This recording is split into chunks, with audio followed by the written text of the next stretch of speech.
અંકલેશ્વર ચોરીના આરોપીએ એલસીબી ઓફિસમાં તોડફોડ કરી ધમાલ મચાવી હતી. એલસીબી પોલીસ આરોપીને ઝડપી પૂછપરછ કરી રહી હતી. તે દરમિયાન આ ઘટના બની હતી. તાજેતરમાં થયેલ શ્રી બંગલોઝમાં ચોરીના શકમન તરીકે પૂછપરછ ચાલી રહી હતી. પોલીસ દ્વારા પ્રાથમિક એલસીબી પોલીસમાં તોડફોડ અને સરકાર કામ અડચણનો ગુનો નોંધી ધરપકડ કરી હતી. ભરૂચ એલસીબીએ ઘરફોડ ચોરીના ગુનામાં પકડાયેલા આરોપીઓ પૈકી એક ઈસમને અંકલેશ્વર એલસીબી ઓફિસમાં તોડફોડ કરતા પોલીસે વધુ એક ગુનો નોંધી કાયદેસરની કાર્યવાહી હાથ ધરી છે.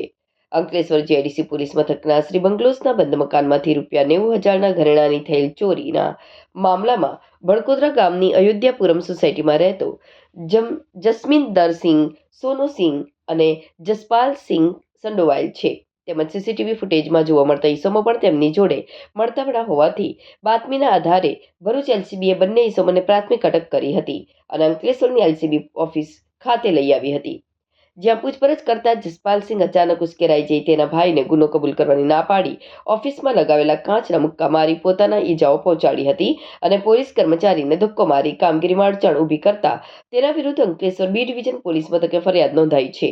અત્રે ઉલ્લેખનીય છે કે પોલીસની આકરી પૂછપરછમાં બંનેએ શ્રી બંગલોઝમાં થયેલ ચોરીની પણ કબૂલાત કરી હતી. પોલીસે તેમની પાસેથી ચોરીમાં ઉપયોગમાં લેવાયેલ બાઇક પણ રિકવર કરી હતી.